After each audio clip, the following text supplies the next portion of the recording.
Hello అందరికీ welcome back to సవిరాస్ world. నేను మీ సంధ్య. ఈరోజు నేను మీ ముందుకి ఎగ్ దమ్ బిర్యానీతో వచ్చేసిన. ఇది చాలా టేస్టీగా మరియు సింపుల్గా ఉంటుంది. దీని ప్రాసెస్ అయితే యూజ్ చేద్దాం. ఫస్ట్ అయితే ఒక పెద్ద గిన్నె పెట్టుకొని దాంట్లోకి కొంచెం ఎక్కువగా ఆయిల్ యాడ్ చేసుకోండి.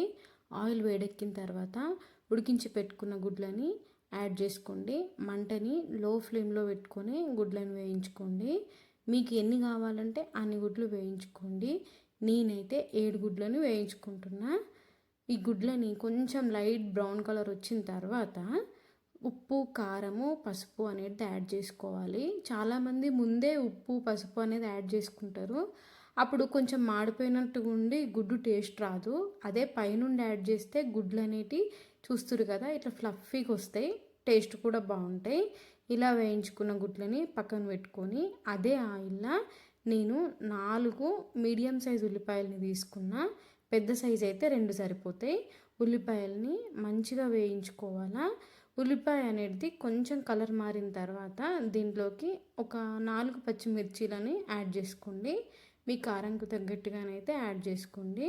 అలాగే దీంట్లోకి లవంగాలు, యాలక్కాయ, దాల్చిన చెక్క, రాతి పువ్వు, బిర్యానీ ఆకు కూడా యాడ్ చేసుకోండి.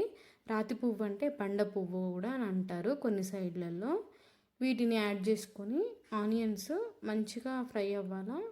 అలాగే మన టేస్ట్కి తగ్గట్టుగా సాల్ట్ యాడ్ చేసుకోండి. సాల్ట్ అనేది కర్రీకి, రైస్కి సెపరేట్గానే యాడ్ చేసుకోవాలా. సో కర్రీకి ఎంత అవసరమైతే అంత సాల్ట్ యాడ్ చేసుకోండి. అలాగే ఒక స్పూను ఫ్రెష్గా దంచుకున్న అల్లం పేస్ట్ యాడ్ చేసుకొని బాగా కలుపుకోండి. అల్లం పచ్చివాసన పోయిందాకా ఫ్రై చేసుకోవాలా. ఆనియన్స్ అలాగే సాఫ్ట్గా మగ్గేదాకా ఫ్రై చేసుకోండి. ఇప్పుడు ఆనియన్ సాఫ్ట్గా మగ్గిన తర్వాత ఒక స్పూన్ పసుపు, కారం, ధనియాల పొడి, అలాగే గరం మసాలా యాడ్ చేసుకోండి. గరం మసాలా నేను యాడ్ చేసుకుంది హోమ్మేడ్ గరం మసాలా అండి. మీకు కనుక ఈ గరం మసాలా రెసిపీ కావాలంటే అడగండి, నేను వీడియో పోస్ట్ చేస్తా. ఈ మసాలాలన్నీ మాడకుండా చిన్న మంట మీద వేయించుకోండి.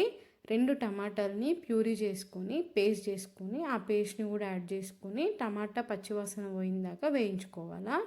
ఆయిల్ అంతా బయటికి అనేది చూస్తారు కదా, ఇట్లా బయటకు వచ్చినప్పుడు ఒక 7 నుంచి 8 స్పూన్ల పెరుగుని స్మూత్ పేస్ట్లా చేసుకొని మాత్రమే వేసుకోండి. ఎందుకనంటే పెరుగు గడ్డలుగా వేసుకుంటే విరిగిపోయే ఛాన్స్ ఉంటుంది. అలాగే మంట కూడా లో ఫ్లేమ్లో పెట్టుకొని పెరుగు అనేది యాడ్ చేసుకొని కలుపుకోండి. మంచిగా గ్రేవీ అనేది ఇలా ఆయిల్ టర్న్ బయటకు వచ్చేదాకా, ఇలా కలర్ టర్న్ అయ్యేదాకా మంచిగా ఫ్రై చేసుకోండి లో ఫ్లేమ్లో. నేను చూపిస్తున్న విధంగానే గ్రేవీ ఉండాలా. ఇప్పుడు దీంట్లోకి మనం ఉడికించుకొని ఫ్రై చేసుకొని పెట్టుకున్న ఎగ్స్ ఉన్నాయి కదా, వాటిని మంచిగా పెట్టేసుకోండి. మన గ్రేవీలో దూరంగానే పెట్టుకోండి. దగ్గరగా పెట్టుకున్నట్టయితే విరిగిపోయే ఛాన్సెస్ ఉంటాయి గుడ్లు దమ్ పెట్టేటప్పుడు. కొత్తిమీర యాడ్ చేసుకొని దింపేసుకొని పక్కన పెట్టుకోండి. ఇప్పుడైతే నేను రైస్కి మీకు కొలత చెప్తున్నా. నేను ఈ గ్లాస్తోని 3 గ్లాసుల రైస్ని వాష్ చేసుకొని 1 అవర్ నానబెట్టుకున్నా. ఇలా నానబెట్టుకున్న రైస్లోకి ఫస్ట్ అయితే నేను హోల్ గరం మసాలా దినుసులను అయితే తీసుకుంటున్నా. షాజీరా, బిర్యానాకు, దాల్చిన చెక్క, యాలక్కాయలు, లవంగాలు, అనాస పువ్వు, మీ దగ్గర ఎన్ని హోల్ గరం మసాలాలు ఉన్నాయో అవన్నీ యాడ్ చేసుకోండి. అప్పుడే బిర్యానీ అనేది చాలా టేస్టీగా వస్తుంది. ఫస్ట్ అయితే దీంట్లోకి పచ్చిమిర్చి కూడా యాడ్ చేసుకోండి. ఒక చిన్న నిమ్మకాయ ఉంటే వేసుకోండి, లేకపోతే లేదు. మిరియాలను కూడా యాడ్ చేసుకోండి. పచ్చిమిర్చి మనం ఆల్రెడీ కర్రీలో వేసాము, కారం కూడా వాడాం కాబట్టి మీ కారంకు తగ్గట్టు వేసుకోండి. షాజీరా కూడా యాడ్ చేసుకొని దీంట్లోకి సాల్ట్ యాడ్ చేసుకోవాలి. నేను ముందుగానే చెప్పినట్టు సాల్ట్ రైస్కి ఎంత పడుతుందో అంత యాడ్ చేసుకోండి, కర్రీకి ఎంత పడుతుందో అంత యాడ్ చేసుకోండి. రైస్లో మాత్రం వాటర్ టేస్ట్ చేస్తే కొంచెం సాల్ట్ వాటర్ టేస్ట్ చేసినట్టు ఉండాలా, అప్పుడే రైస్ చప్పగా లేకుండా ఉంటుంది. కొంచెం గరం మసాలా యాడ్ చేసుకోండి. అలాగే ఆయిల్. వీటిని ఒక 10 to 15 మినిట్స్ ఉడికించుకున్నారంటే రైస్ అనేది మనకు రెడీ అవుతుంది. ఎప్పుడైనా బిర్యానీలకి 70% మాత్రమే రైస్ ఉడకాలి. ఇలా నీళ్ళని మొత్తం వార్చుకొని పెట్టుకోవాలా. మన గ్రేవీలోకి మనం ఏం చేయాలంటే బిర్యానీకి ఉడికించిన రైస్ వాటర్ కొన్ని తీసుకొని గ్రేవీలో వేసుకోవాలా. అలాగే వార్చి పెట్టుకున్న రైస్ని దమ్కేసేద్దాం. కర్రీ పైన దమ్ వేసేద్దాం. మనం ఫుడ్ కలర్లు ఏమీ వాడకుండా ఇలా ఈజీగా బిర్యానీ కలర్ వచ్చేలాగా ఏం చేయాలంటే, కొంచెం గ్రేవీ పక్కన పెట్టుకొని మనం బిర్యానీ వాటర్ ఉంటుంది కదా, ఉడికించుకున్న రైస్ వాటర్, దాంట్లోకి మన గ్రేవీ అనేది యాడ్ చేసుకున్నారంటే కలర్ రెడీ అయినట్టే.